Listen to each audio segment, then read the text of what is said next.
Description: Ywain, a knight bored with his administrative duties, abandons his estate to his younger brother and goes on a pilgrimage to seek his heart's desire. Following a will-o'-the-wisp resembling a child, his quest takes him to the city of Paladore, where he meets the Lady Aithne, half-fae enchantress. Sir Henry Newbolt's allegorical fantasy was published in hardback in Britain in 1914 and in the United States a year later. It was revived in 1975 as the fifth volume in the celebrated Newcastle Forgotten Fantasy Library. Enjoy listening to the audiobook. Part 15 of Aladore by Henry Newbolt. Chapters 43 to 45. Chapter 43. How Aithne showed Ywain of the enchantments of the rhymer, and of them which do thereafter. So in this wise Ywain and Aithne fulfilled their youth, and they entered into newness of life, and they endured no more the fear of time, for in Aladore are days and seasons, but no count of them, and there is there neither change nor perishing. Now on a day it befell that they two stood together at dawn, looking upon the sea, and the sun rose out of the sea and went swiftly up the sky. And Ywain looked upon the sea, and he saw it bright and clear, even to the farthest border, and there was neither land nor cloud upon it, but gold only, and a void space above the gold. And thereat he was astonished, and he asked of Aithne, "Where then is Paladore? For I came thence by no long voyage." And she smiled a little, and answered him, "Let be, dear love, for it is not far off, and as much thereof as was yours, so much is yours still, for so much you brought hither when you came. And this is the law of Aladore, that in it hath every man his own, and nothing less. Yea, rather he hath more, for unto his own vision are added many great enchantments." Then said Ywain, "Which be these enchantments?" And she answered, "They are the enchantments of the rhymer, that was a wizard indeed, and his magic he left to all such as are able for it, unto the world's end, and many there be of them." Then she took Ywain up into a higher tower, and so forth unto the battlements thereof, and she said, "Look now and behold the sorrows of Gudrun, for she loved much, and suffered many things, and her end was full of right piteous remembrance." And Ywain looked down from the battlements, and he saw a steep coast and a river which ran swiftly to a western sea. And there lay hard by the river a steading upon a knoll amidst the vale, and it nourished plenteously both sheep and kine. And an old man he saw which dwelt therein, and 5 boys that were his sons, and one more that was his brother's son. And all they went among the cattle, and rode by hill and by dale. And Ywain looked further by a 7 mile, and he saw yet another steading amidst the grey slopes, and there also was an old man dwelling, and 5 sons and a daughter thereto, and these men likewise went among the cattle, and rode by hill and by dale, and the maiden tended them within the hall. And Ywain saw how the folk would come and go between the steadings, and how in their dealing there would be love and strife among them. Then Aithne asked of him, "What see you?" And he told her of that which he saw. And she said, "Not so shall be your vision, for though by your deeming these are but country folk, and their land a little land and a barren, yet is your deeming vain, and their life is greater than you know. Look therefore again, and by enchantment shall your eyes be made clear to see them." Then Ywain looked again, and as he looked a voice was in his ears, and his heartstrings rung deeply thereto, for they were plucked and quivering as beneath the hand of a strong harper. And now he saw that land after another fashion, for he saw it as a strange and awful land, and the folk of it as a folk beset with fearful things, yet fearing naught, as men in the hollow of God's hand. And as folk loving and beloved he saw them, and strong and uncomplaining and compassionate, yet also working wild deeds after the manner of men. For he saw young Ywain the Icelander, and Bodli that was his friend and fellow, and Gudrun that was beloved of them both, and the double skein of their love was tangled and broken in his sight. And first the voice showed him all the love of Ywain and Gudrun, and how Kiartan came daily from Herdholt by moor and dale unto the house of Bathstead, wherein Gudrun dwelt, and how her heart fluttered joyfully at the hearing of his footfall. And long they talked together, and at evening departed hardly each from other. And their very parting was sweet, for in that moment the veil of time would fall away from before them, so that they saw love whole and without cloud. Then the voice bade Ywain to see the pride of Kiartan, whereby he went adventuring over sea. And he saw how Kiartan came across the foam to Norroway, and there lingered by the space of 3 good years, making pastime of another love, and that was the love of Ingiborg, that was King Olaf's daughter. Yet at the last he left her also and returned, howbeit he returned not till it was too late. And the voice showed Ywain all the sorrows of Bodli, Thorlake's son, for he was of all her lovers the man which most loved Gudrun. And Ywain saw him come alone from Norroway with tidings of Kiartan and of Ingiborg, and thereby he wedded Gudrun and fulfilled his longing and his doom. Then Ywain's heart trembled with pity and with terror, for he saw how Kiartan came again after 3 years, and found Gudrun gone from him utterly, and given to his friend. And upon Kiartan also came despair, as it had come before upon Gudrun, so that he turned him to Refna, and wedded where he had no heart's desire. And thereafter fell great bitterness between Herdholt and Bathstead, and though there was love still between Bodli and Kiartan, yet was there death also by the custom of men. For on a dark road among the hills came Kiartan, riding with 2 more, and there met him all the 5 brothers of Gudrun and Bodli with them. And Ywain saw how Kiartan fought strongly with Gudrun's kin, and Bodli stood apart. Yet at the last he might not forsake the men of his own house, and he drew near the fighting, and thrust his sword into the side of Kiartan, whom he loved. And Ywain knew that he had slain therewith his own soul also. Then said the voice to Ywain that he should look once more upon Gudrun, for that she lived long afterwards when the rest were gone their way. And Ywain saw her as an old and sightless dame, and she sat within her bower at evening. And it was summer with hay in the field, and the carles sang as they went homeward, and the sea murmured below, and above was a chapel on the hill, with bells which rang therein.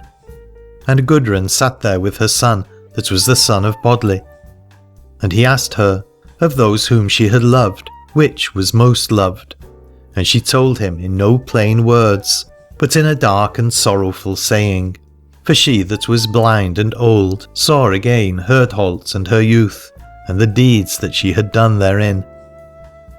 Then the voice ceased and the vision, and Ywain looked upon Enya, and he would have spoken, but he could not, for his voice was choked within his throat, and she smiled tenderly upon him, as one that has understanding of pain, and therewith she gave her hand into his hand.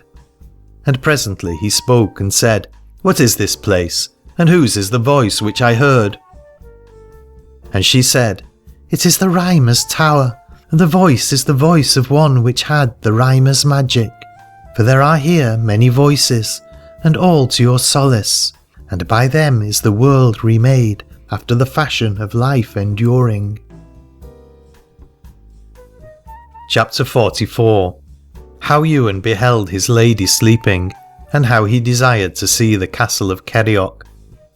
So Ywain dwelt in a land of enchantments, and had his will thereof continually. And many things he devised for his joyance, and one thing beyond all other. For it befell him on a day that he awoke at dawn, and thereafter came the sunrise, and made light the chamber where he was. And he turned him, and looked upon Enya, thereas she lay still sleeping. And her face was fresh, and clear, and tranquil, as the face of a little maid in her flower of youth. And as Ywain looked upon her, his heart was pricked through with a sudden pain, for he saw her as she had been aforetime, in the days when she was no lady of his. And the pain was sharp, for well nigh he forgot that which he knew of her, and thought only on that which he knew not. And he perceived that he could never come thereto, except he should go behind the back of time. Then Enya awoke and saw him looking down upon her, and she said, "O my beloved, why look you so darkly upon me?"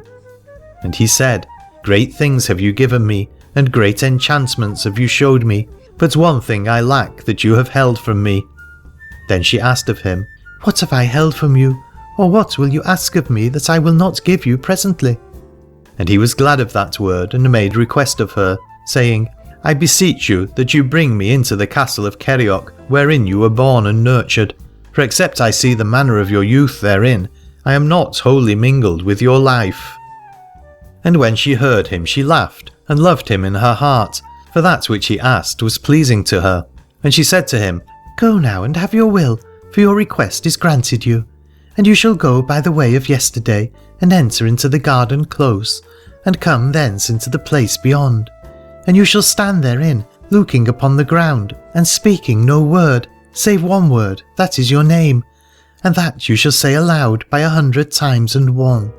So prove your adventure and come again to me, for until you come I am alone." Then Ywain kissed her thrice, and went out. And he went by the way of the garden close, and came to the place beyond. And he stood and looked downward upon the ground, and spoke his own name aloud. And when he had spoken it but a score of times, then his name was his name no longer, but a sound without sense and void. And he knew that the place was changed wherein he stood, and he looked up and saw the sea hard by him, and by the sea was a castle, both great and ancient. And he went forward boldly, and entered into the castle, without help or hindrance. Then he went spying out all things within the castle, and he found it rich and well beseen, and folk there were therein, but they took no heed of him, no more than if he had not been. And at the last he heard a voice singing and coming towards him, and presently there came to him a little maid, and she left singing, and looked curiously upon him, as one that knew him not. Then his heart was buffeted within him, for she was the maid which he sought, but he perceived that she had of him neither love nor knowledge. And he said to her, "Of a surety you are Enya, but where is she which is my lady in Aladore?" And the child looked upon him with clear eyes, and she answered him in a little voice and sweet, "Sir stranger, you come hither too late, for long ago she is grown up and gone away." Then fear came upon him, and he longed to be with his own again, and he woke as from a vain dream, and stood in his chamber whence he had gone forth. And before him was his lady in her own image, and her kisses were still upon his lips, and she lay looking upon him in the sunlight, and her eyes were filled with love and with laughter. Chapter 45. How Ywain found again him which was forgotten in Aladore, and how he heard a ring of bells at midnight.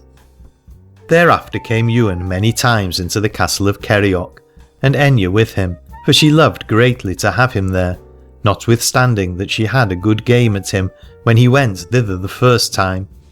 And in especial she would have him there in winter at the time of Yule, for that castle stands by the very margent of the sea upon a high rock, and it is in fashion like to an island, for on the one side it is set high above the land, and on the other side it goes down steeply toward the shore, and the wind of winter goes over it from the land seaward, and on the shore is warm lying among the sandhills which are beneath the castle, and above the sandhills is a postern gate and steps of stone, and thereby came Ywain and Enya many times unto the shore at midnight, that they might see the stars and hear the crying of the birds. For the sea birds cry about that place with a sweet cry and a sad, and in the darkness they draw near and are not seen, as it were the souls of the beloved. So after this wise Ywain and Enya came and went, and they took of all seasons such days as they would, and lived carelessly, for they were as those which have more than they can spend.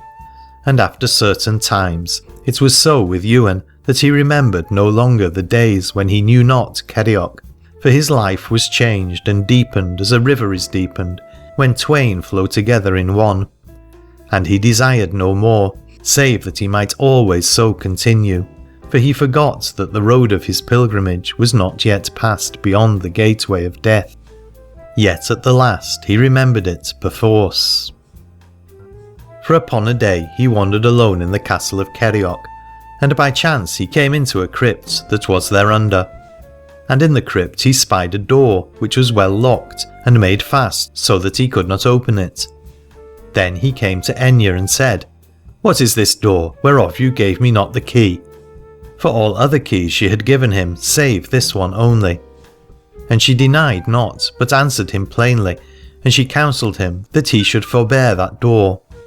But when she saw that he would not forbear, then she gave him the key, and she said to him, "Go now and take your way, for it is a man's way, and it may be that your heart shall be stronger than your head to serve you. And if not, then must I endure it, for I knew long since how this should be." And Ywain perceived how she spoke to him, and she spoke with love and mirth, and in the mirth was a little sorrow, but he put by the sorrow and took hold on the mirth, and so kissed her and went his way. And he came to the door and opened it, and within were bare chambers of rock in manner of dungeons, and in one chamber he perceived a dim light, and when he was come there he saw a lamp of bronze hanging, and beneath it an old man on a chair of black stone, and his beard was long and white, and it fell over his knees as a stream falls over a mountainside. And when he saw him, Ywain trembled, for his heart misgave him who the old man should be. Then Ywain said to him, "Sir, forgive me, for I came hither unknowing." And the old man answered him, "My son, this long time that you have been in Aladore, you do all things unknowing." And Ywain said thereto, "Yet my life I know, and my own gladness, for this a man cannot but know, and it suffices me." Then the old man looked hard upon Ywain, and his eyes were like grey stones, and the weight of them sank into Ywain's eyes, and lay heavy upon his heart. And he said to Ywain, "You speak also unknowing, for Aladore is no substance of truth, but all is dream. And this for you is Kerioc, and the 7th winter that you are herein, that all is dream. For since you forgot Paladore, it is not yet 7 days, and as for Kerioc, it is there where it was aforetime, beside the forest of Broceliande." Then Ywain hardened his heart, and he said to the old man, "Sir, I have heard your saying, and I understand it not. For I am here, and in my right mind, and therein is the substance of truth for every man." And the old man said, "Not so, but you shall awake and know your dream, and I will give you a token, and the token shall be when you shall hear the bells of Paladore ringing midnight in your ears." Then was Ywain angered against the old man, for he feared his saying, and he left him suddenly and went out, and locked the door fiercely upon him. And he came to Aithne and said no word, and she perceived how he was lost in trouble. Then she spoke gently to him, "Tell me your thoughts, for I perceive that you have found again him that was forgotten." Then Ywain told her of the old man, and of his great beard, and of his eyes, and of his evil saying. And he told her with many words, for he was angry and afraid. And she also was afraid, for she had seen that old man aforetime, and found no force against him. But now she took her lute and made a song of him, and when he heard the song, then was Ywain brought again into his former mind, as for that time. But Aithne doubted within herself. Then within a while the day drew in, and the sun set on Kerioc and all the lands of Aladore, and Ywain and Aithne laid them to their rest, and Aithne slept deep and stirred not. But Ywain awoke suddenly, and he found darkness on all things, and no light at all, for moon there was none, and the stars were hid in mist. And for a while he lay still and moved not, but his mind moved continually, and it led him hither and thither until he was perplexed and weary. And in an evil moment he thought on that old man which he had seen, and instantly he heard a sound of bells, and he knew that they were the bells of Paladore, for they were sounding midnight. Then he started up in fear, and went softly out of the chamber, for he said within himself that he would walk upon the shore and come again, and so ease him of his thought. So he came to the postern and opened it, and went down upon the sandhills, and he wandered to and fro thereon without respect of mind or body, and at the last he was fordone with weariness, and set him down to rest, and right so he fell to forgetfulness and sleep. And when he awoke the second time, it was grey dawn, and the mist was still upon the sea, and he turned him about and looked up that he might see the castle of Kerioc, and he saw neither shape nor sign of it, nor any way of his returning, but he saw instead a high steep, grey and green, and walls and towers thereon. Then the mist began to depart from before his eyes, and he knew the place as a man knows again the face which he had forgotten, and his heart failed within him, and the sun rose on Paladore. End of Part 15. Part 16 of Aladore by Henry Newbolt. Chapters 46 to 48. Chapter 46. How Ywain was counselled of the Prince of Paladore. Then Ywain came to the height of the steep, and there before the gate he stood in doubt, for he knew not whither he should go. And in his doubt his feet drew him unwittingly, and he looked up suddenly, and saw the great guard and the courtyard which was before it.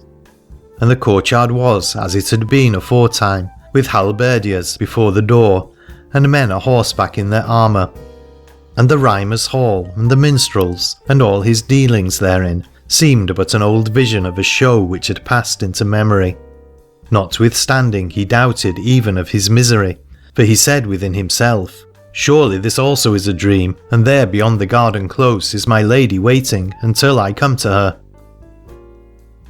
Then he went towards the door, and one came there out to meet him, and Ywain perceived that it was Sir Rainald, and he would have passed by with such courtesy as might suffice. But Sir Rainald stayed him, and took him by the hand, and he said to Ywain how that it was even he whom he sought, and none other, for the prince would speak with him of certain matters, and of these matters he said, "I will tell you this much, by way of friendship, and namely that the prince, which is your master and liege, takes it ill that he is so deceived in you, for you gave him assurance that you would dwell in Paladore and do after the customs of the city, but now you deal otherwise, and are gone continually from hence, and none knows whither." Then Ywain was perplexed and knew not what he should answer, for he remembered how that it was forbidden in that city to speak the name of Aladore.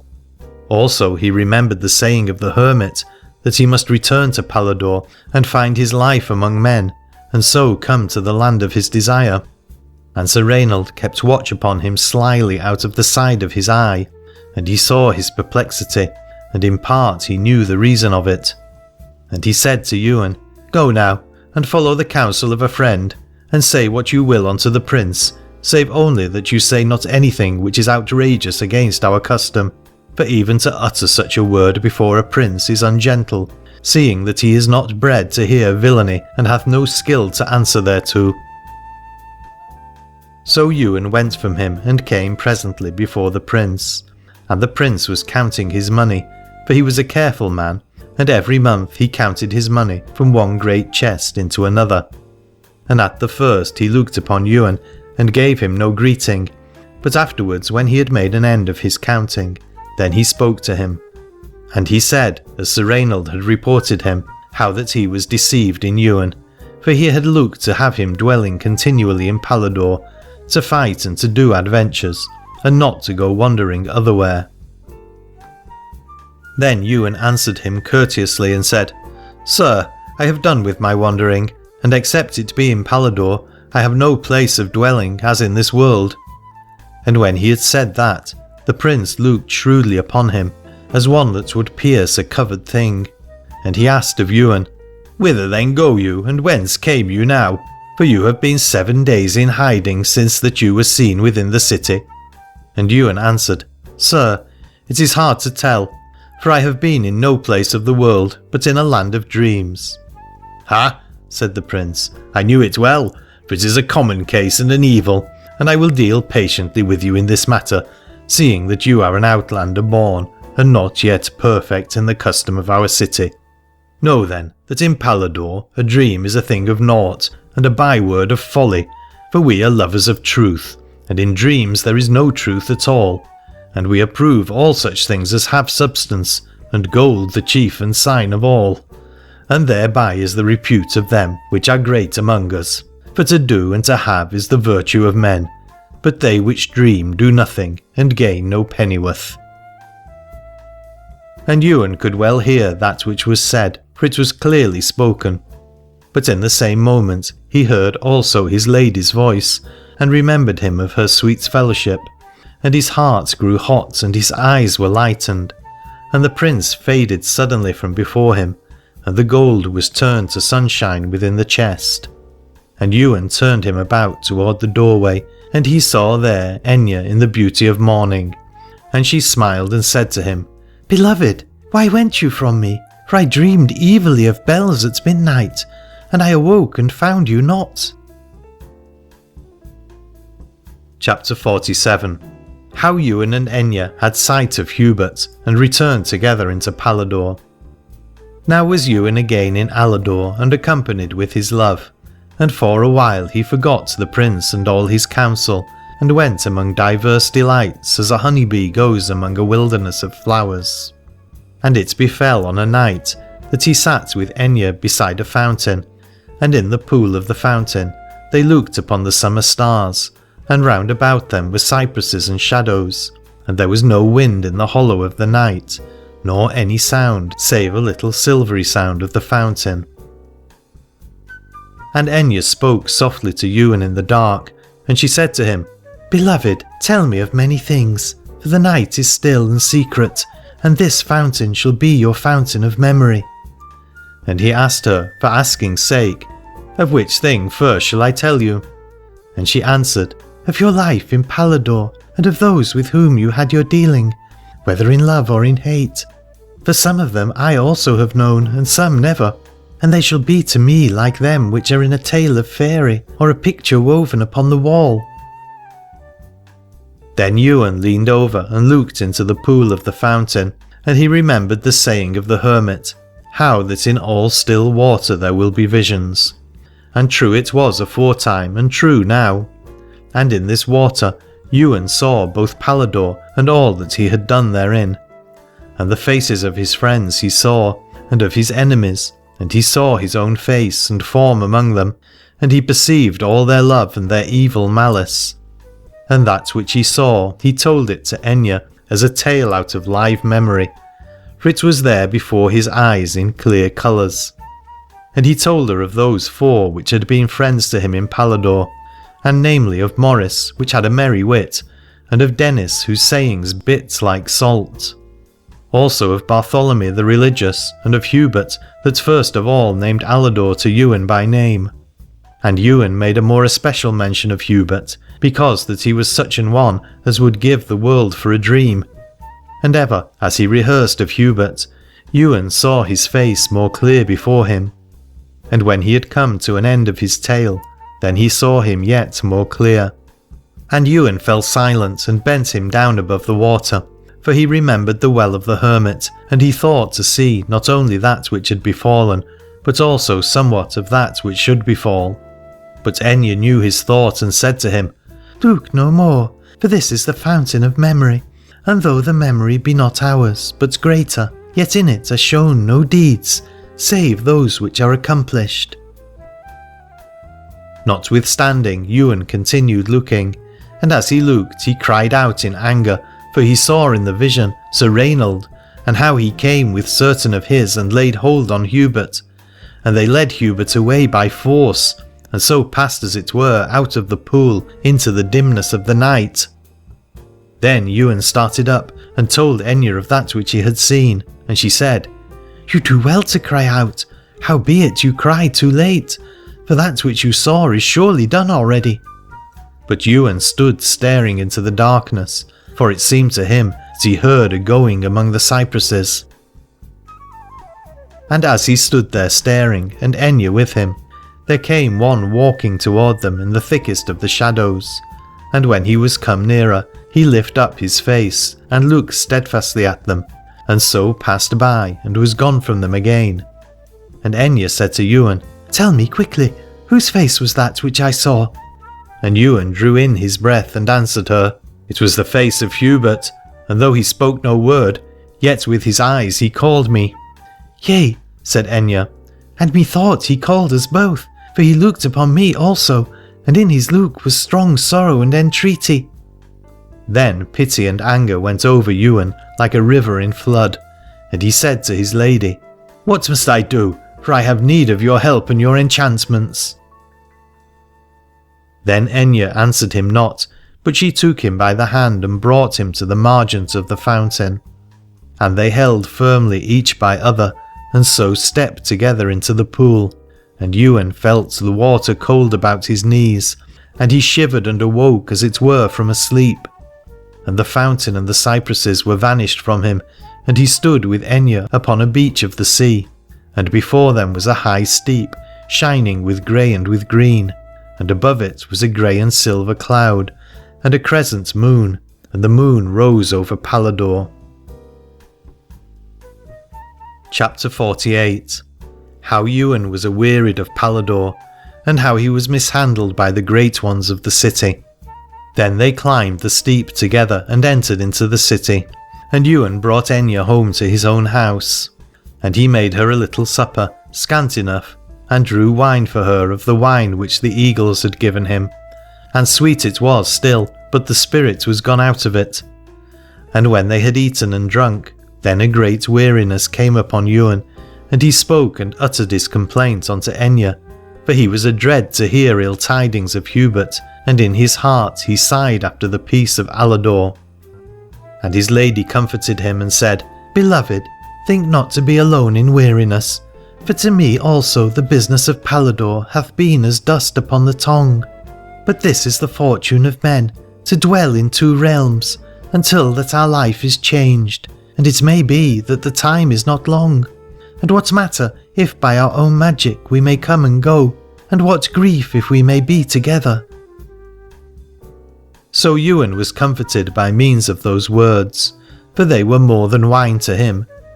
And the chime told midnight, and they twain laid them to their sleep.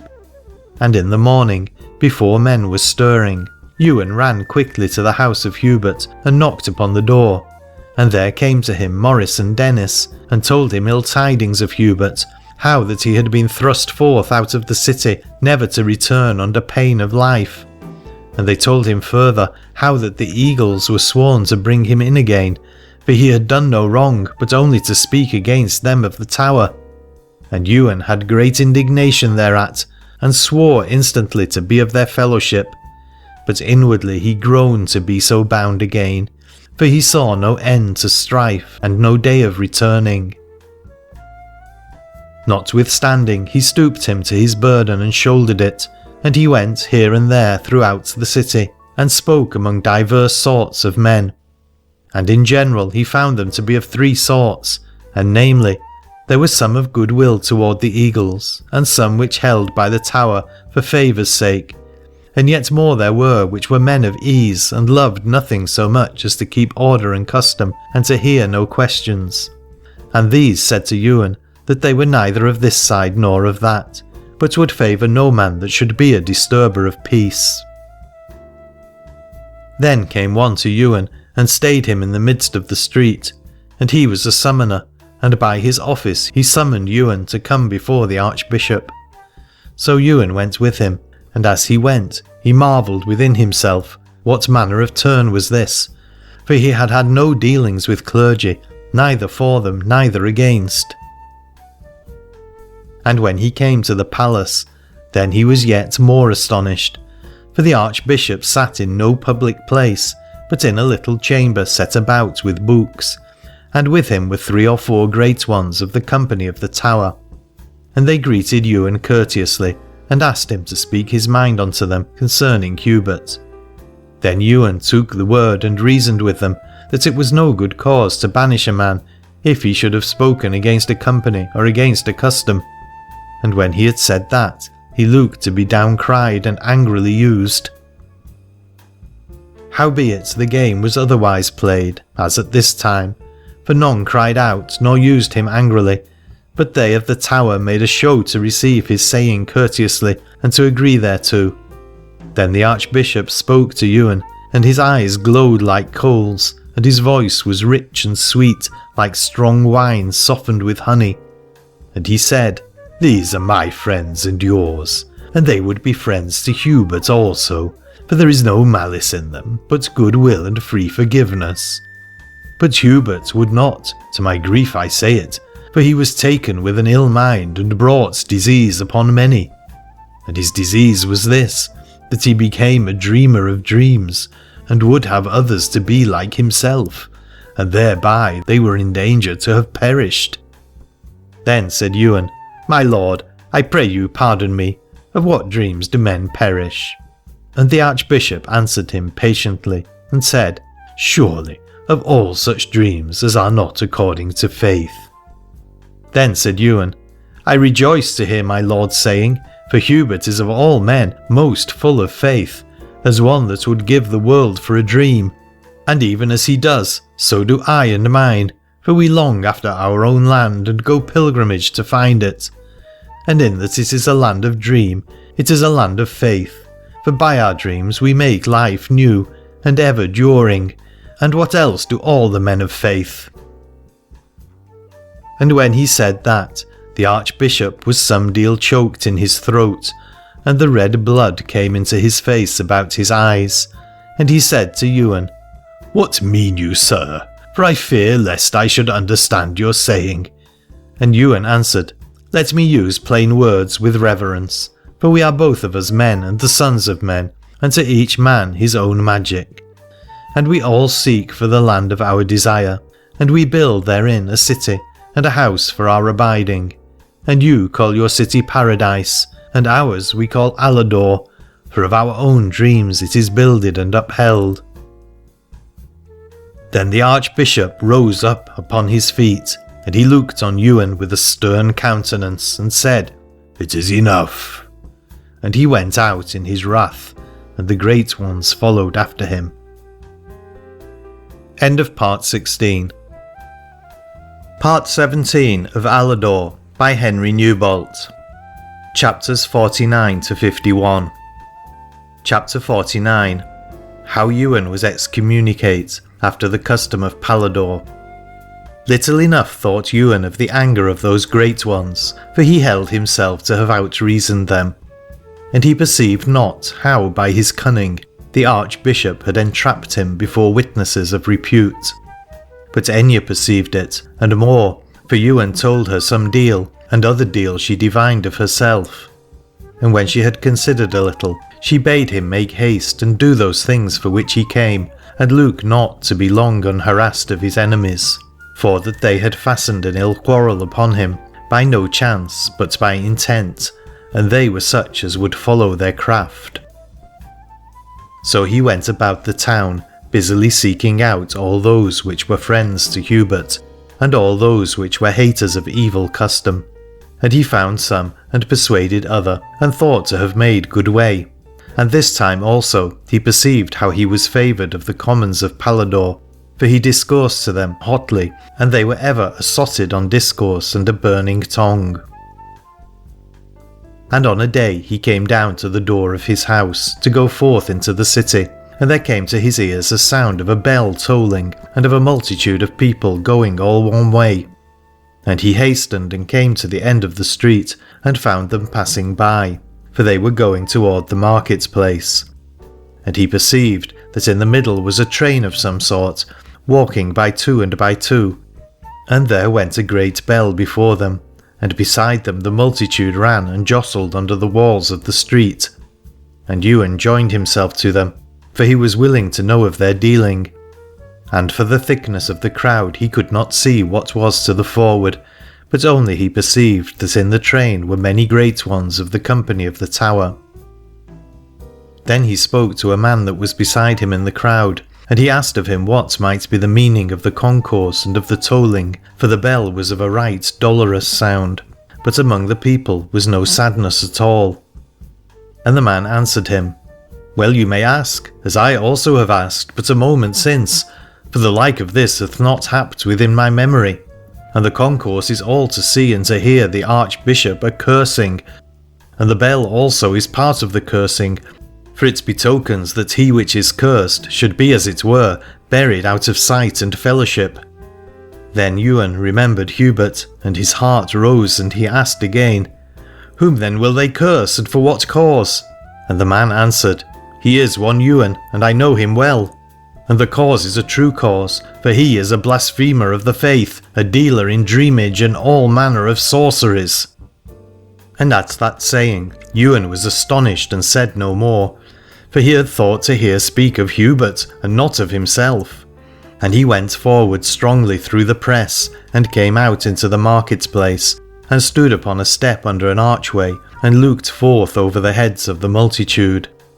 And he saw the train there before him, and in the forefront were 100 of the company of the tower, wearing their livery of black with a golden tower thereon. And after them came 100 of clergy, apparelled in black clothes and white, and 100 doctors of the schools with gowns of diverse colours. And the Archbishop was robed in a silken robe of crimson, with a great hat of the same, and before him went 2 with candles in hand, and 1 with a bell. So they came upon the place in seemly order, and they halted there and departed into 2 lines, the one over against the other. And the Archbishop passed through, and stood upon the steps of the great hall. And he held up his hand, and immediately the bell ceased from tolling, and they of the multitude were hushed from their babble. Then came 7 clergy before the Archbishop, having 7 great candles in their hands, and they stood and set light to them, and held them aloft. And when all the people had perceived their dealing, then they threw down the candles upon the ground, and trod out the flame of them. And as they trod them, they cried against them, Out, out, accursed, until all were quenched. Then the Archbishop stood forth with staff in hand, and he bade all men to know, and to make known, how that Ywain was thenceforth cut off from the company of all men living, and from the company of all the faithful dead. And under pain of the like sentence, he ordained that none should give him neither shelter nor speech, nor food nor fellowship, nor any means of life, nor burial after death. And when he had so said, he went solemnly out from the place, and all his train followed after him, and last of all went he that had the bell, a-tolling dolorously. Chapter 50.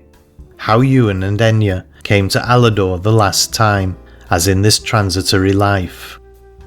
Now Ywain was known of none, for he was in a sure place, and looked forth above the heads of the multitude.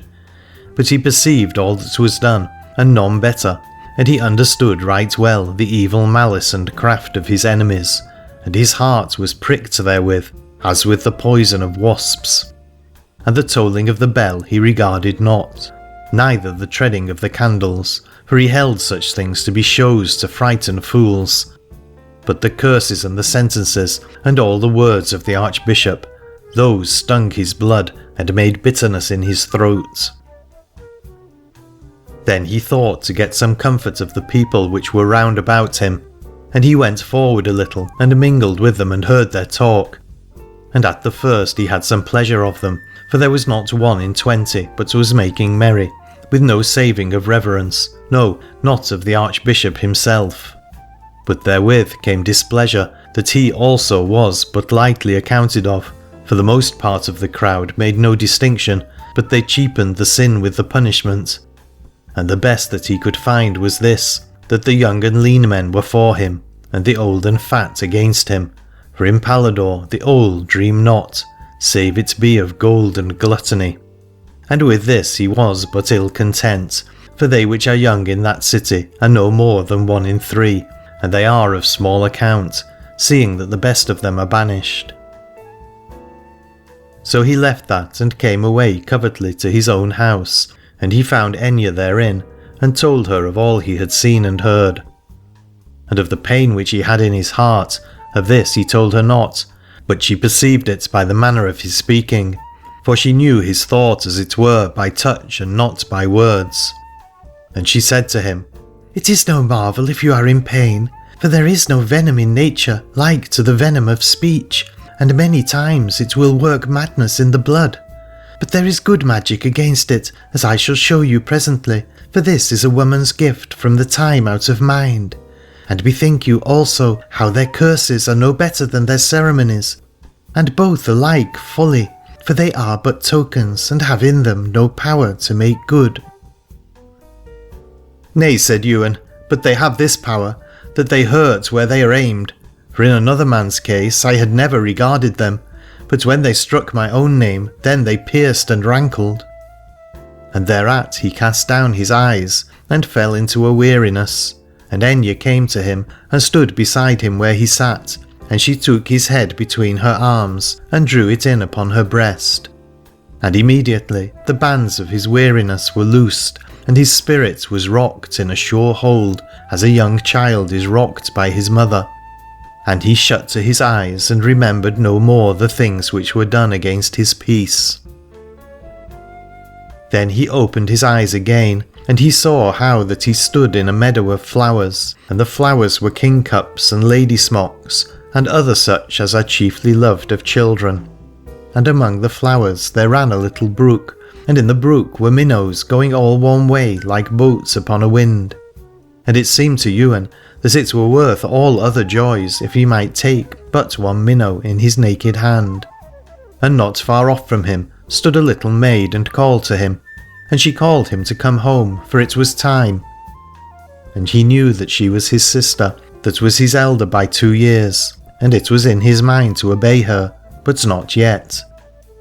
Then he stretched out his hand, and stooped forward above the brook, and he snatched suddenly at a minnow that was there. And the sedge yielded beneath him, and he fell with his arms upon the water, and immediately he came to his feet again, and stood upon the meadow. But he was all bedabbled and bedrenched, and he feared to be chidden, and his fear burst forth from him, and he wept. Then the maid that was his sister came to him and stood beside him, and took his head between her arms, and drew it in upon her breast. And he shut to his eyes, and immediately his fear was stayed, and the water was dried upon his arms and upon his feet, and his heart was comforted. And he opened his eyes again, and looked about him, and he saw the place wherein he was, and the place was changed, and was become Aladore. And he sat by the margent of the sea, where he had been aforetime, and Enya was there beside him to his solace. And he said to her, "O my beloved, what enchantment is this that you have used? For I have been a child again, and in great grief concerning little things. And I have been comforted with the comfort of my mother, and of my sister, which are long since dead and gone from me."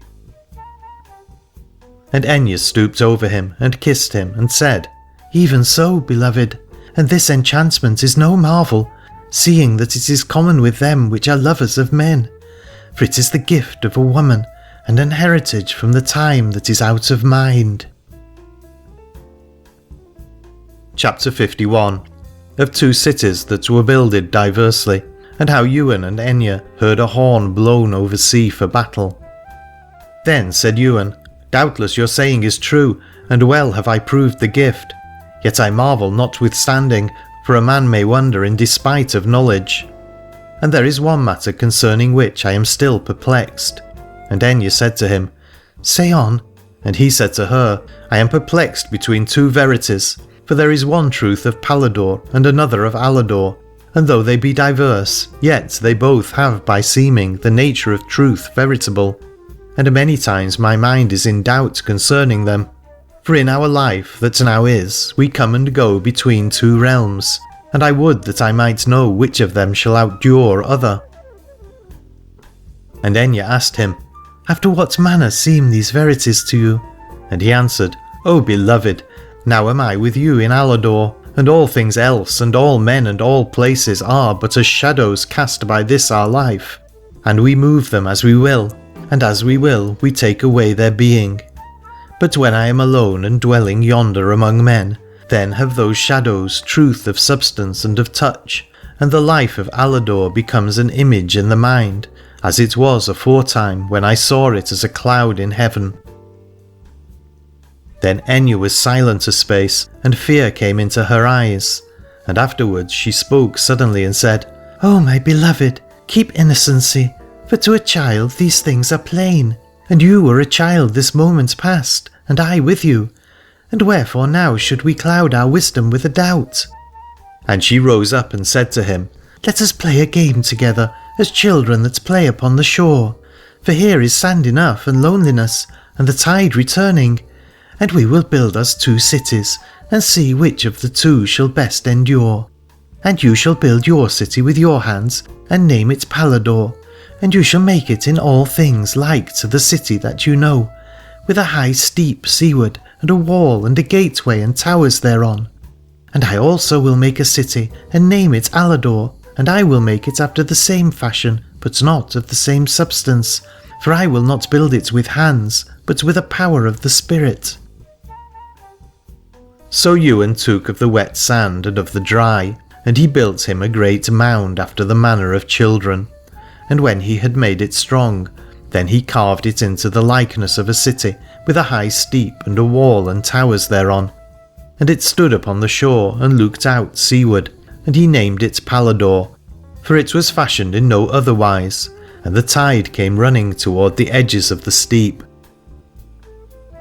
Then Ywain said to Enya, "This is my city, O my playfellow, and I marvel that yours is not yet a building." But Enya answered him not, for she was singing a song of witchery, and she sang in a low voice and sweet, and as she sang she weaved a witch knot upon the air with both her hands. And immediately there came a little mist upon the shore, and the mist drew upward from the sand, and hung in one place upon the air like smoke. And so it continued the while Enya sang her song. And when she had ceased from her singing, then Ywain saw the mist no more, for it was clean vanished, and in the place thereof was another mound and another city, in semblance like unto the first. And those 2 cities were nigh together upon the shore, and the tide came about them both by little and little. And Ywain and Enya stood still, and looked upon the tide, and it came running and lapping more fiercely, and the froth of it began to foam upon the edges of the mounds, and the water gnawed upon the sand of the one city, and that was Ywain's. And the walls and towers of it began to crumble and to crack, and at the last they were perished wholly, as by ruin of time, and the tide flowed over them, and they were gone. But with Enya's city it was not so, for the sea bit not upon it, nor overflowed it, but it stood above the water until the turning of the tide.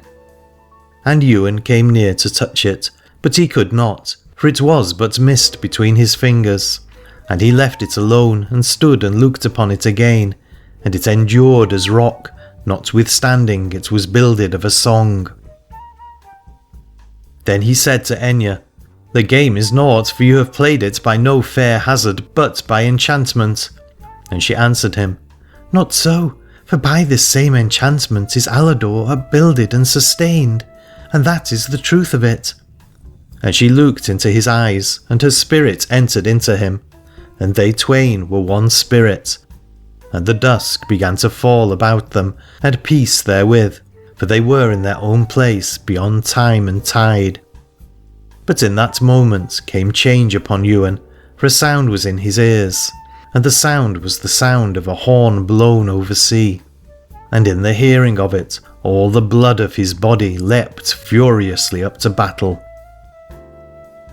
End of Part 17. Part 18 of Aladore by Henry Newbolt. Chapters 52 to 54. Chapter 52, of a ship that was full of ladies and lovely knights, and how Ywain and Enya departed with them over sea. Then Ywain looked upon Enya, and in one moment he remembered all her love and her kindness, and pain was mingled with his joy. And his heart was filled with a tumult past bearing, and he groaned aloud and cried, "Ah, my beloved, what is this that has come upon us? For here is the land of our desire, and the land of all loveliness and all delectable enchantments. And herein we might have had life enduring, But now I see well that there is no such fortune, for the horn has sounded, and the sound of it has power upon body and blood. And peace is gone from me suddenly, and I can by no means keep me from the fight. For the cause is a right cause, and one that must be ransomed, yea, though all else be given and lost for it." But Enya regarded him out of the depth of her eyes, and she said, "Grieve not, dear heart, for how shall that which is given be lost? And as for the life which dureth, that is of the spirit and not of the body. For consider them which were great lovers of old time, how that they are all perished, as in the world transitory, yet their souls dwell not in death nor forgetfulness." And when he heard those words, Ywain's heart was made strong again, and his eyes were lightened, and he saw his life as it were a tale that shall be told. And he turned him about suddenly, for he was aware how there came somewhat from the seaward, and that which came was a ship, going slowly under stress of oars. And Ywain perceived that the ship was builded after the fashion of old time, and her sails were furled upon the yards, and she came by her oarage landward against the wind. And upon her deck stood many goodly persons, and they were all in silk or else in armour richly beseen, and they bore them gently and with a joyful courage. Then Ywain was astonished, and he asked of Enya, "Who be these? For I know them not, yet their faces are like faces out of childhood." And Enya answered him, "You say not amiss, for these are they which are known of all men, howbeit none hath seen them that is now alive. For yonder by the prow is Helen, fairest of women, and Paris by whom Troy fell. And there is great Achilles that was loved both of maid and of man, and Prince Troilus that had double sorrow in loving of Criseyde, and Duke Jason that won the fleece perilous, and Medea that for his sake forsook her father's house. And hard by them is Sigurd of the Volsungs, and Brynhild the queen, for whom he rode the wavering fire. Notwithstanding they came never together, but they were proud lovers until death. And other two queens there are beside Brynhild, and they are Isud and Guinevere, and with Isud haunteth Sir Tristram, which drank with her the cup of sorrow. And with the lady Guinevere is that Sir Lancelot, that was never matched of earthly knight's hand." Then Ywain looked, and he saw all those which were named, and other beside, and his heart was stirred with the sadness and the glory of them. And he asked again of Enya, "Tell me yet more of these lovers and of their renown, for of their loveliness is no need to tell." And Enya spoke again, and she showed him where there stood a lady with a face like a flame of beauty, shining marvellously. And she said, "Behold then Deirdre, that was born to be a death to many, and a tale of wonder for ever, and with her is Naoise, son of Usnach, that loved her greatly. For when he saw her the first time, there and then he gave her the love that he never gave to living thing, to vision or to creature, but to herself alone. Notwithstanding she has a little grave apart, and there also is Niamh, that Cuchulainn loved, and with 3 kisses she sent him to his death. And there is Eileen, daughter of Louis, and Bale of the Honeymouth, that died for each other, upon false tidings of their death. And there is Nicolette, the slave girl, that was by rights the daughter of a king, and had 12 princes to her brothers. And beside her is her lord, that was her lover through all, and Aucassin he was called, and Count of Beaucaire thereafter. And they 4 which haunt apart, by 2 and by 2 together, they are Layla and Majnun, whose love is the song of Araby and the mirror of the East, and they are Valor and Hadijeh, that were parted by land and by sea, yet at the last they came together by the secret road of dreams." So Enya made an end of her telling, and Ywain moved not, but continued looking upon the ship and upon them that were therein. And his heart rejoiced in those mighty dead, and in the grandeur of the dooms that he had heard told of them. And the ship came onward, and was driven of the oarsmen upon the beach, and they called to Ywain and Enya that they should come aboard. So they took hands together and went aboard, and they were received joyfully of all those knights and ladies, and the ship was thrust strongly out from off the beach, and so turned seaward. And the sails were hoised upon the masts, and the wind filled them roundly, and all they that were aboard began to sing. And Ywain knew not the song which they sang, but he perceived that it was the song of the rhymer's making, for when he heard it, he was mightily comforted, and he felt the springs of life leaping up within him. And the ship drave onward over foam and furrow, and came swiftly upon a coast that was no strange coast, for upon it was the high steep of Paladore, and the horn was blown again from the topmost of the city. And by seeming that sound was well known of the lovers that were in the ship, for when they heard it they smiled, and looked kindly upon one another, as remembering old sorrow long since lightened. And they brought Ywain and Aithne to land, and kissed them and bade them be of good courage, and so to meet with them again. For they said how their fellowship was an ever-during fellowship, and might never be broken. Then the ship put off from shore, and went slowly to the westward, and it was no more seen, for it became as it had been, a wreath of mist upon the water. And Ywain and Aithne climbed the steep together, and came into the city, and the dusk was falling round them, and a great star stood over Paladore.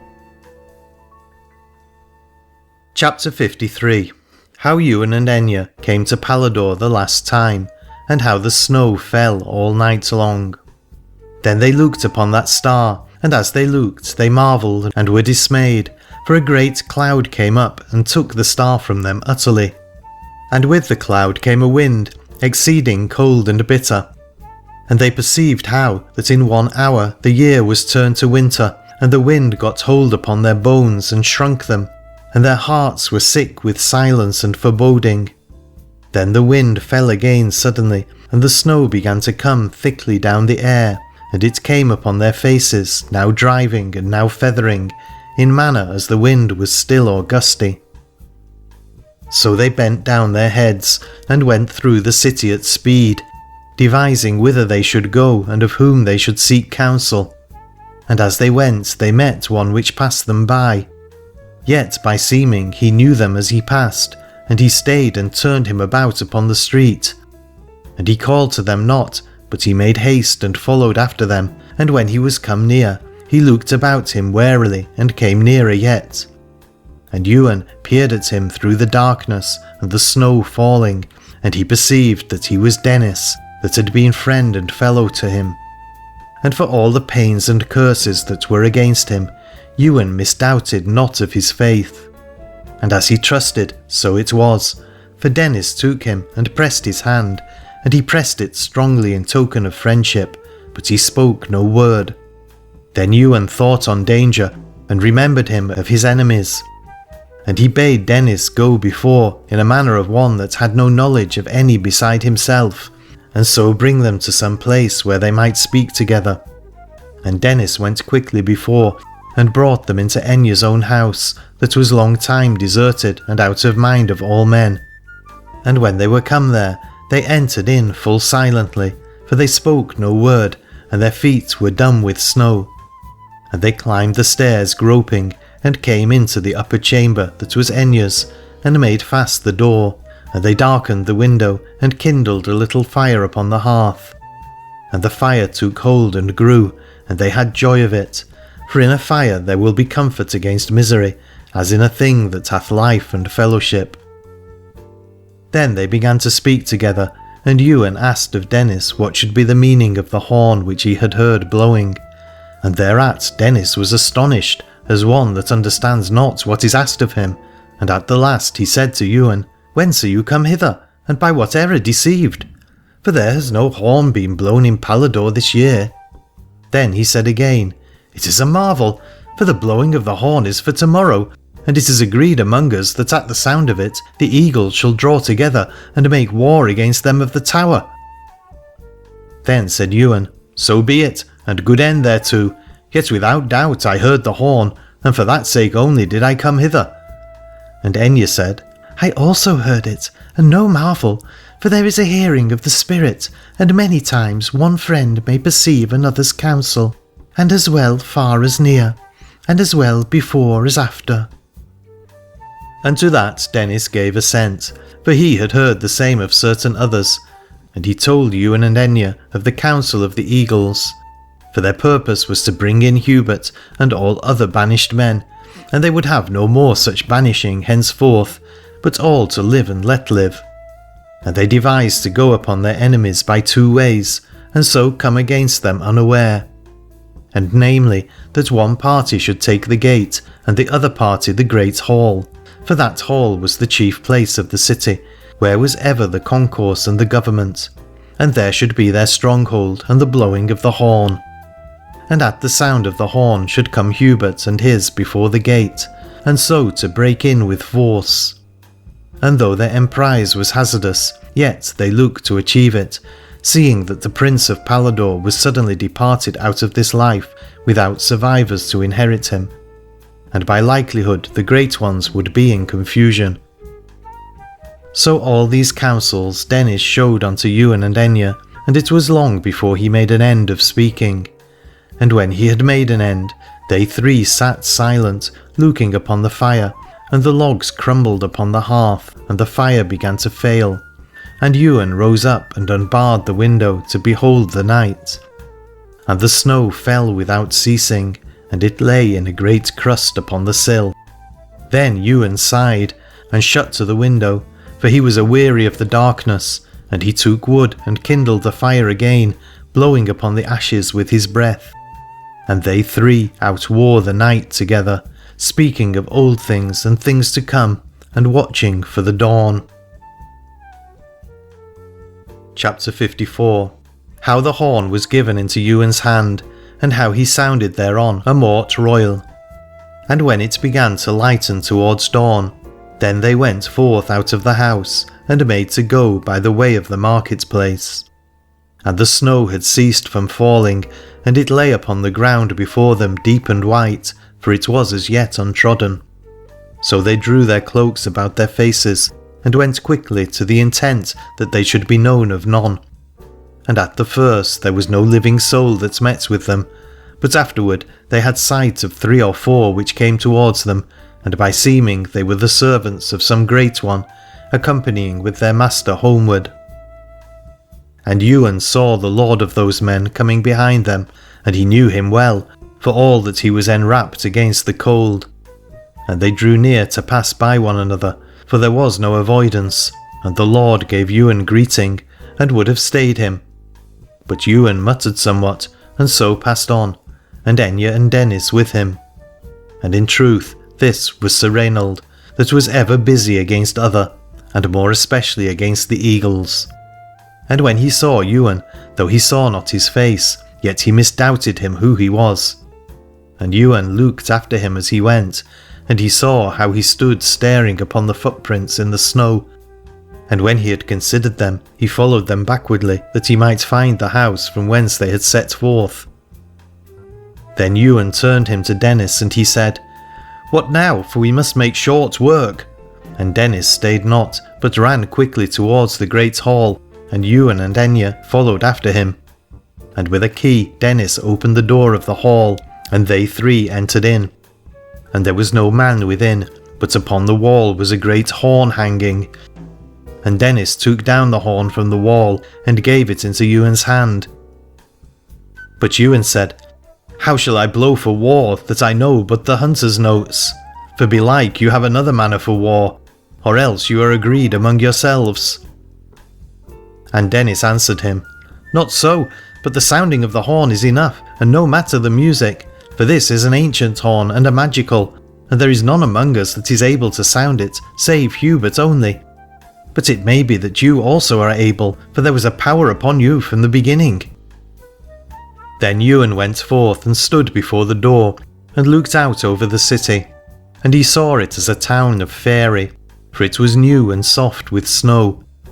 And he set the horn to his mouth, and blew therein with all his strength, and the note that he sounded was a mort royal, for he said within himself, "God willing, we have hunted an evil thing to death."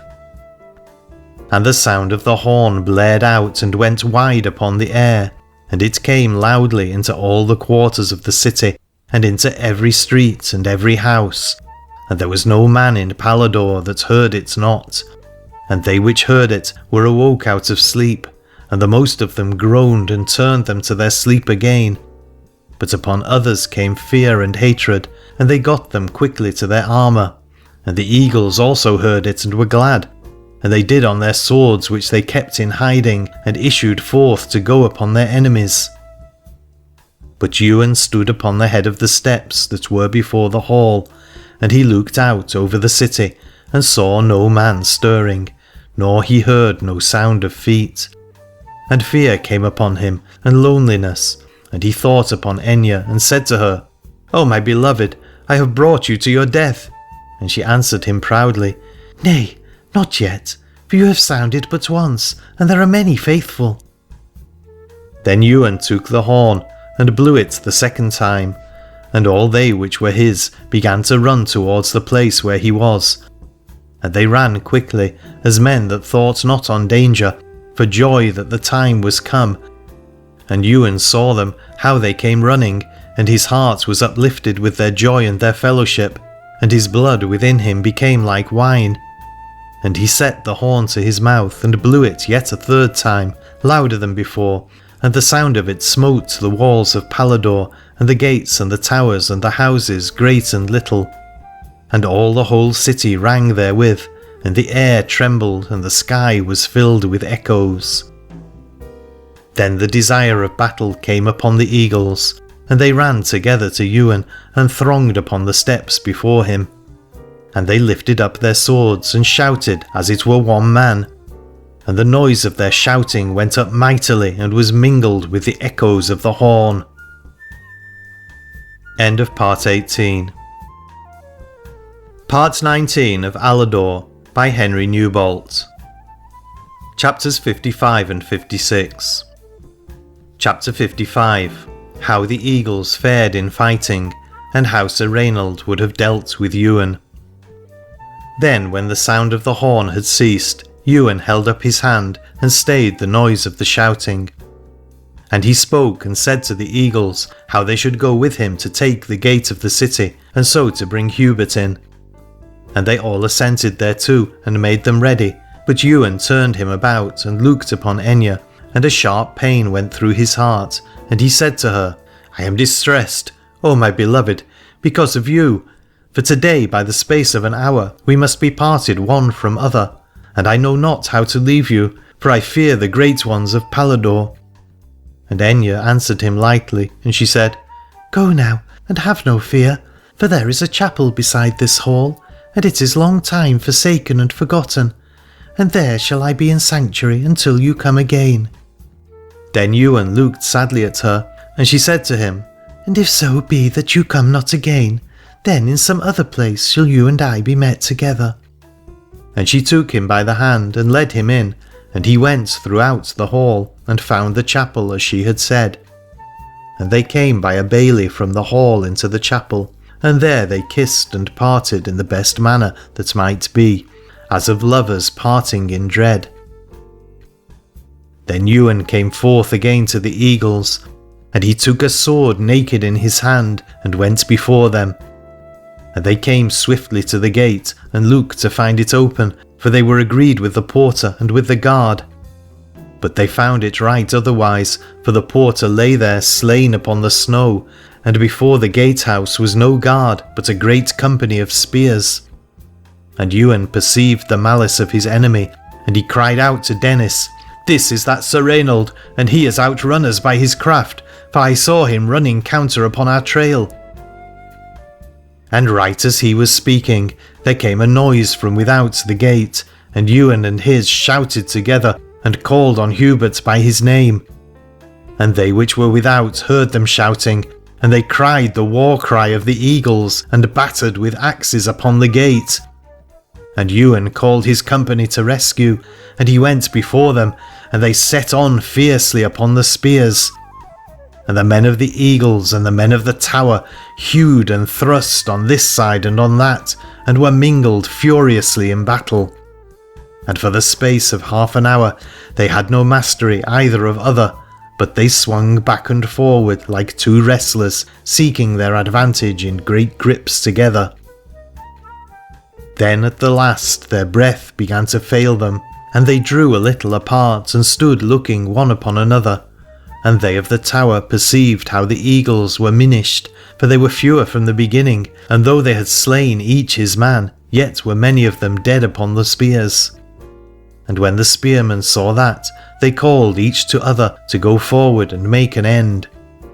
And they came thrusting heavily upon Ywain and his, and by their weight they drove them backward, and more especially they thrust upon them by the right hand and by the left, that they might close them in on every side.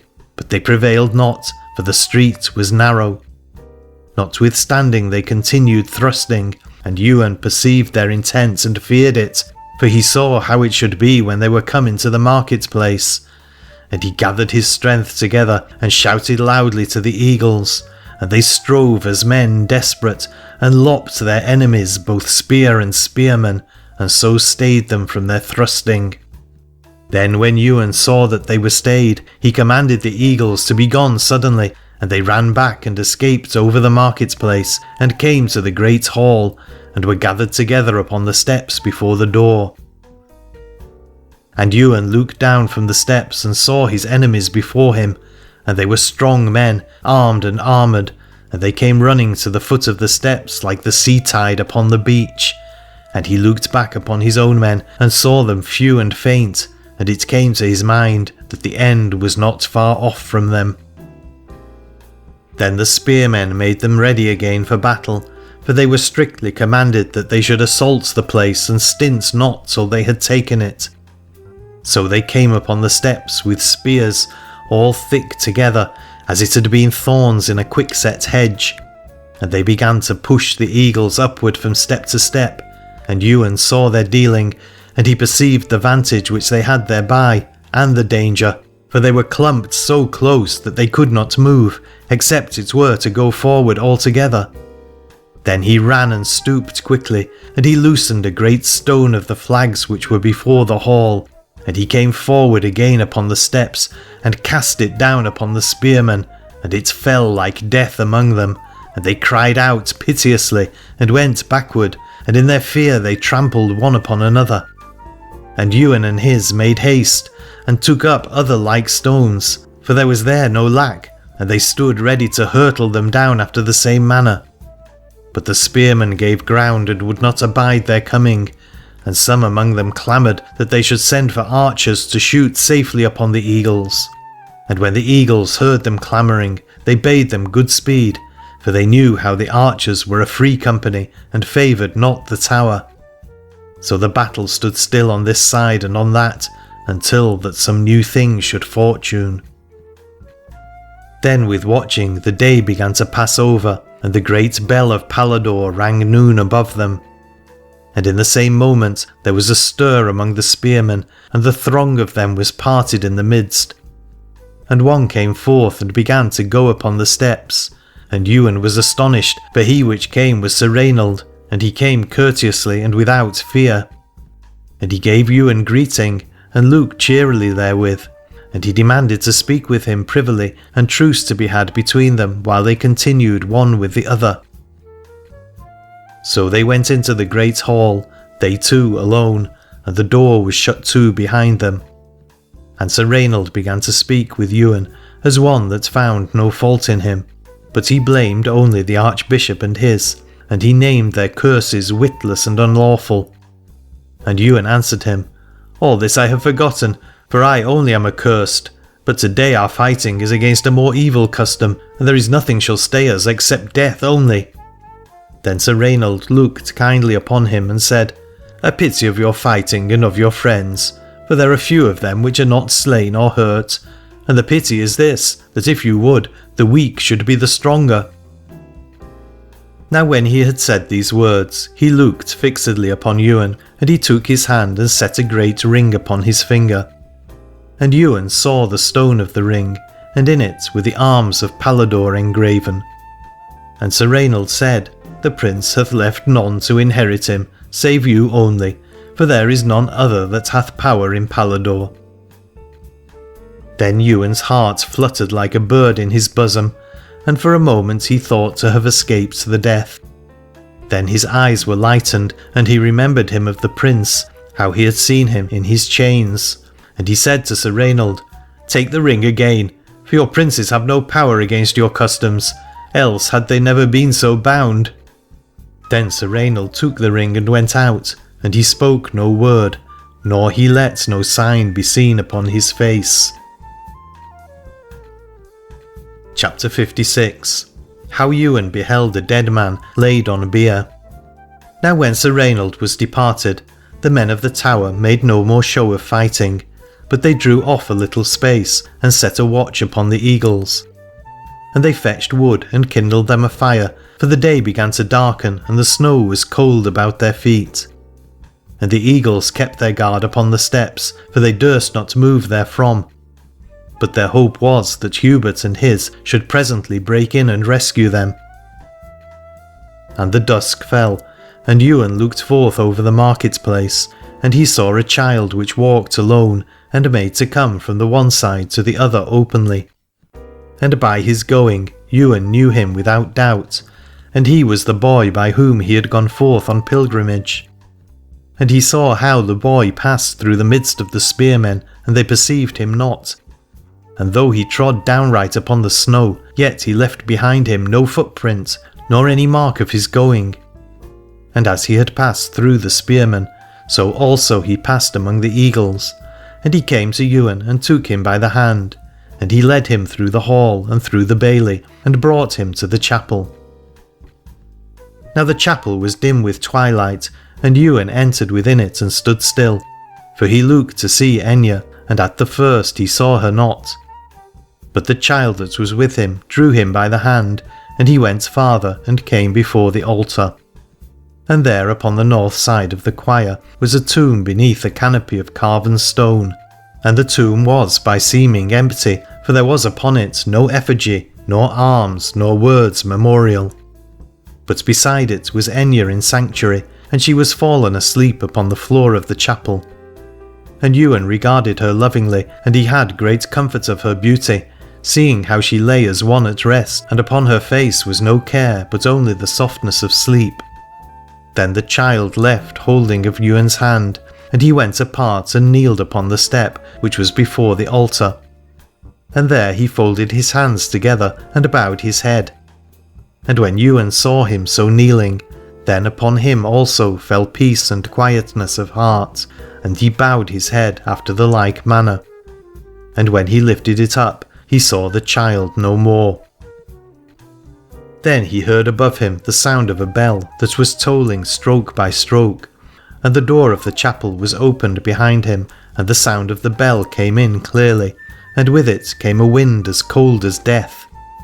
And Ywain turned and saw how there entered in 6 men in white clothes and black, with hoods about their faces, and they bore upon their shoulders a bier, and that which lay thereon was covered with a pall.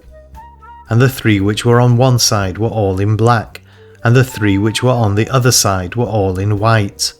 And they set down the bier before the altar, and kneeled beside it. And there came in after them a great company of knights, and they were all armed and visored, and their surcoats above their armour were of black or else of white. And with that company the chapel was fulfilled from end to end, and from side to side, and in every knight's hand was a candle burning, and the flame of the candles was clear and bright, and wavered not for any wind. Then one stood forth between the altar and the bier, and prayed aloud, and the words which he prayed were old words, yet was their sound stranger than an unknown tongue. And thereafter he began to sing a solemn chant, and all the company of knights made their response. And the sound of their chanting went over Ywain, as it were the deep sea closing up his eyes. And he strove with all his force whether to move from that place or to cry out, for he was in an agony, but neither his body moved nor his tongue gave utterance. Then he that said the office made a sign of blessing, and the knights fell down upon their knees. And afterwards they rose up all together, and chanted again right joyfully. And they went forth singing, and the sound of their voices came back out of the night. And they left there the bier before the altar, and at the head of it were 7 candles burning. Then Ywain was loosed from his bondage, and his spirit returned to his body, and he wept silently because his agony was past. And he longed to find the meaning of that which he had seen, for in his life days he had seen many visions and dreamed many dreams, but none like to this, neither for dread nor for deliverance. And as he thought thereon, he cast his eyes upon the bier, and when he beheld it, he knew that the vision was not yet ended, seeing that this also was part of it. Then he went forward, for his feet drew him. Yet he trembled also, and his heart was shaken, and he had great need of hardihood. And he came trembling and stood beside the bier, and looked down upon the pall, and under it was the semblance of one lying alone. And Ywain put forth his hand, and took hold on the edge of the pall. And he drew back the pall upon the bier, and looked on and saw the face of him which lay thereon. And when he beheld it, in that same instant there came into his mind remembrance of all deeds that ever he had done. And he saw them afar off, and some of them were as lights which flare up and fade again, and other of them were as fires which smoulder and will not be put out. And in like manner he remembered all men and all women whomsoever he had known, and he saw them afar off, and had pleasure in them all, for he saw them not as doers of good and of evil, but as pilgrims only, and every one walking by the light that was in him. Then he stretched out his hand, and took the pall again to cover the face of the dead, and when he had covered it, he stood a long time questioning, for the face which he had seen was his own face, and it was secret as silence is secret. End of Part 19. Part 20 of Aladore by Henry Newbolt. Chapters 57 and 58. Chapter 57. Of a battle by fire, and how Ywain and Aithne were no more seen in Paladore. Then Ywain heard a voice which called him by his name, and it was the voice of Aithne, and she came to him and stood beside him. And he said to her, Come not nigh the bier, for there is one thereon which hath a secret in his face. And she said, I also have seen that face, for I saw it in a dream. And for the secret, be not troubled overmuch, for the end is coming when all things shall be made plain. Then said Ywain, O beloved, I doubt not, but when I looked upon the dead I trembled, and I tremble yet, for the face will not be gone from me. Then Aithne came near to him, and stood before him, and she laid her hands upon his forehead, and closed up his eyes. And immediately his care went from him, and he was covered round as with soft wings of peace. And afterwards Aithne drew down her hands from off his face, and he looked before him, and the bier was vanished, and that which lay upon it, and the place was void. Howbeit the 7 candles were not vanished, but they stood burning in 7 great candlesticks, and the flames of them were like 7 spearheads of gold. So they two stood hand in hand and looked upon the light, and in the same instant there came a noise of shouting from before the hall, and they ran hastily, and came forth upon the steps, and there beneath them was the whole place filled with torches and with spears, and they heard their enemies shouting fiercely against them, and they heard also the sound of bowstrings, and the arrows came thick about them, and upon every arrow was a pennon of quick flame, and they came through the night like fiery serpents flying, and some of the arrows entered into the great hall, and lit upon the beams and upon the carven wood, and the flame licked upon the wood, and there was no force to stay it. And Ywain saw well that the end was come, for there was no rescue, and the fire began to roar among the timbers of the roof. And in his heart was no more care, but he rejoiced with a new joy, such as he had not known in all his days. And he came forth before his people, and in his right hand he took his sword, and in his left hand he took the hand of his beloved. And he looked down upon the faces of his enemies, and he laughed aloud and cried to them, Come near, and take what is left of the night, for tomorrow is ours and all that is to come." Then the arrows flew more thickly, and the torches came onward with the spears, and the place was filled with flame and death. And Ywain and Aithne went swiftly down, and all their people with them, and the battle swayed about them heavily, and they were no more seen. Chapter 58. Of a tomb that was found in Paladore, and of diverse sayings that were heard concerning it. In the same hour came a noise of shouting from the west, and Hubert and his broke in upon the battle, and they struck upon the spearmen as the wood knife strikes upon the ashlings, so that there was neither resistance nor recovery, but all laid to length upon the ground. And when they had made an end of their enemies, then they sought busily to find their fellows, if there might be any with the life yet in them. And they found of them one here and another there, for they were buried beneath the slain. But Ywain and Aithne they found not, neither sign of them, neither report. And when it was morning light, then they made search again, and they came into the chapel wherein Aithne had been in sanctuary. And there also they sought, and when they came before the altar, and saw the tomb that was thereby, then they found that which they sought not.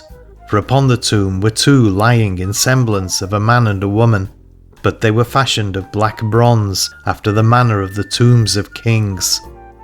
And the faces of them were the faces of Ywain and Aithne, and they lay there, as they had been sleeping. And they which saw them marvelled, and one said, "They are here sleeping, and belike they will come again from their sleep."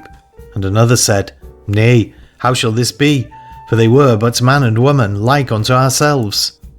But Hubert rebuked them both, for he said, "They are not here, but otherwhere, and their sleep is but a semblance. And doubtless the pilgrim hath achieved his pilgrimage, for he learned of his lady, and she came and went of her own magic, and had from her birth the rhymer's heritage." End of chapter 58. End of Aladore by Henry Newbolt. Read by Phil Benson in Sydney, Australia.